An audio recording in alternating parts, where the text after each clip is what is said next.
When I started out doing plumbing, I had zero clients. Zero. I left with my tools and no money. I had no money, and fortunately, my mom was alive and well and healthy, and she was very supportive, and she helped me. She made a contribution towards me buying my first plumbing van that I worked out of. So she helped in a big way, and she had helped in small ways with buying the odd flyers and fridge magnets and all kinds of things in the beginning. A little bit she helped out, yeah. So my mom was an amazing, supportive, loving, kind parent. The only person in my life, actually, who's ever really always been there for me and been. She was my rock, my mom. She was amazing. Best mom on planet Earth. I could never. Nobody could ever compete with my mom from being a mom to me, anyway. So, how I did it, how I got my first, how I got started, got established, or should I say, how I got to where I am right now, where I have a steady flow of work, and I have lots of clients, and I have a good reputation, and I'm busy, and I don't have to do as much marketing and advertising. It's more now about managing people and giving good experiences. The quality service is my marketing tool right now. But in the beginning, it was all about branding and being front of mind and kind of bombarding people with constant, having a brand, selling a brand or a product, and marketing myself as a company and having yeah. So signage on vehicles is very important. So I had signage on my vehicles from day one, and the nice thing with signage, even if nobody has, if they're in traffic and they're busy and they're distracted, or they don't need plumbing right now, or they don't have a pen and paper, and they don't write down your number. But if the fact is you're driving wherever I would go, so every time I would go to a job, or even just go down to the shops in my van, so go take a drive in the van to go buy groceries, I'm advertising. And everyone I drive past will see Wilton Plumbing, Wilton Plumbing, Wilton Plumbing, Wilton Plumbing. And they might, once or twice, they might think, oh, that's interesting. They might not, and they might not even register. But if they see it often, they see the vehicles often enough, and they see different vehicles with the Wilton Plumbing logo and brand, and just see it regularly. Kenilworth, Claremont, Wynberg, Deep River, all the areas I operate in, they're so used to, after 12 years, seeing the Wilton Plumbing vehicles up and down. And I have a lot of clients that tell me, I saw your van here, I saw your van there, I saw your guys busy here. If you stopped outside someone's house, the neighbors might think, oh, let's phone those guys. Dave's using Wilton Plumbing. They must be pretty decent. Dave knows what he's talking about. Or I wonder if I'll phone Dave and see what I'm looking for a good plumber. I wonder what his experience was like. And if they see the vehicle looks decent and clean, that's also a good impression. You don't want something that looks too run down and beat up. But don't buy anything new. That's not as important. It's first impressions here, really. But just by people seeing your vehicle constantly, then if I send out a whole batch of thousands and thousands of flyers in the post, because I could, in the past, that's what I'd do. I would do 100,000 flyers in 1 week, and I would target areas. You can put, they're called walks, because the post office delivers it when they're walking. I don't know. Anyway, so those people in the areas where I've been to, where I've driven past repeatedly and they've seen the vehicles and subconsciously taken note of the vehicles, then they get a flyer in their post box and they think, oh, Wilton Plumbing and Wilton Plumbing. And then I do fridge magnets. I give new clients fridge magnets that go on their fridge. So that is an advert for anytime they go get milk out the fridge, they see Wilton Plumbing, they might think, oh, I must actually phone Dave because my toilet's dripping, or my drains are blocked, or the geezer's dripping. Hopefully, by having a fridge magnet that they stick on their fridge, which is a useful tool and looks nice and matches the vehicle. I'll show you what they look like. So this That's the fridge magnet. Looks like a little van. Looks like my plumbing van. Stick that on the fridge. Then, yeah. And it's again, they've seen the van. They've got the flyer maybe. And then they have the fridge magnet. And on top of that, I also have I do have a website, a crummy website. And it's good enough. Nobody, very, very rarely, maybe once, twice a year, get somebody who phones in and says, "Hi, I went online and I found your website." It's not, people don't go based on websites.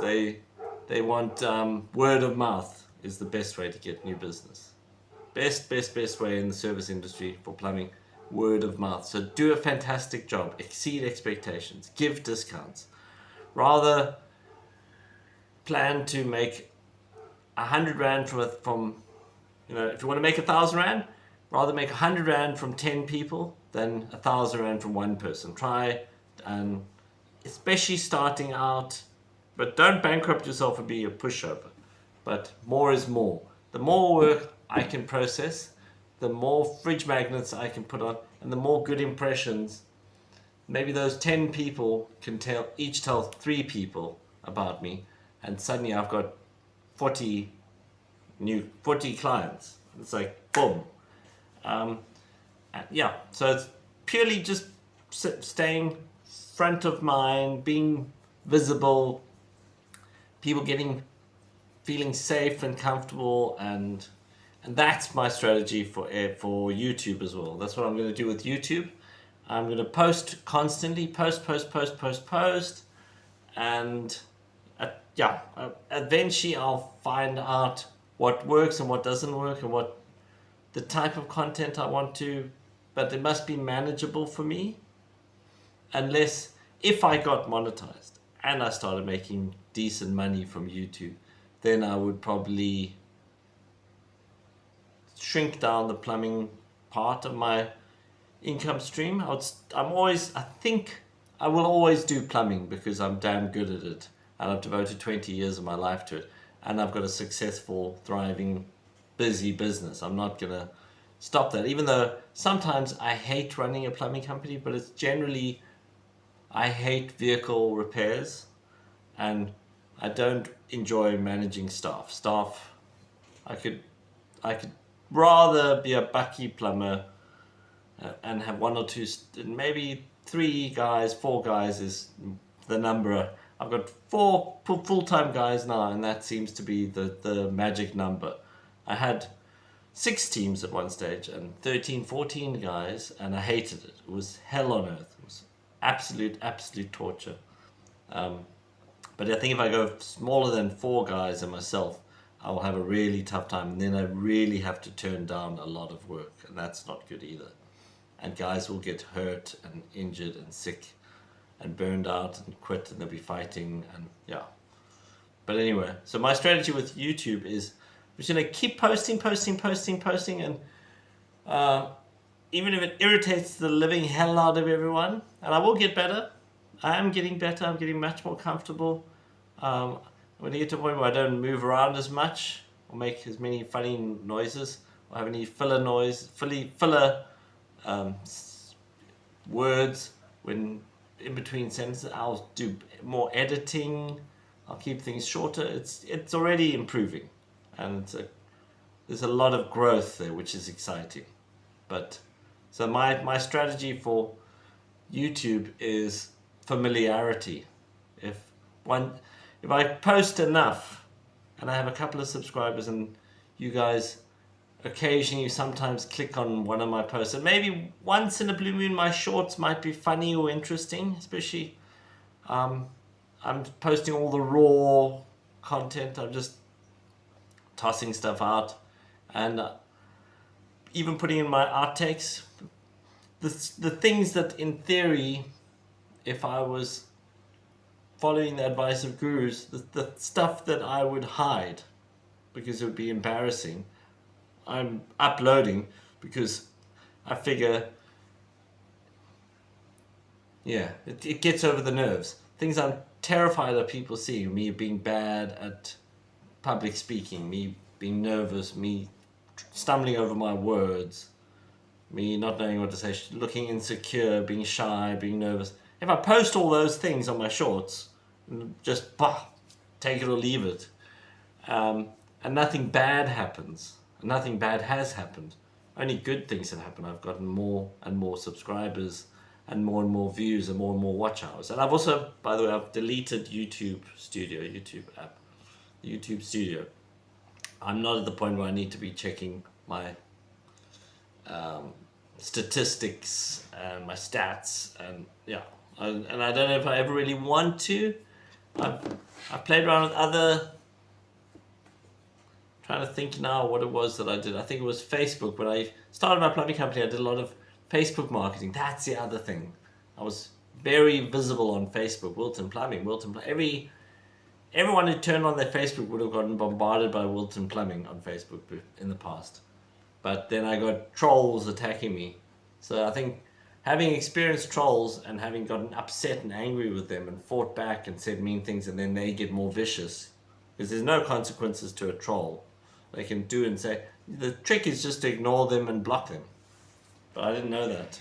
And I had people had the option of giving me reviews on Google Maps and on Facebook, where they could review my services, and complete strangers who had I'd never done any work for them, they'd never used my services, were giving me mean, snarky reviews because I guess they think it's entertaining and fun, or clever, who knows.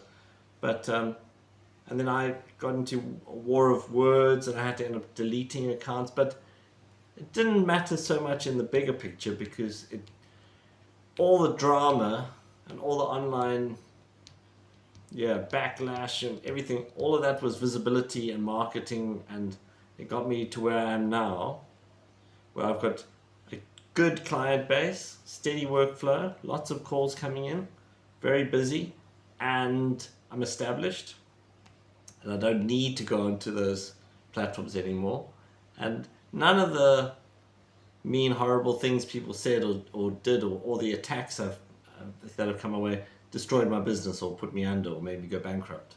So that's something to think about. At the time, many times I've thought I'm going to go bankrupt, and I'm just going to get through the next week or two and see how it goes. That's kind of where I am at the moment now with all these vehicle problems.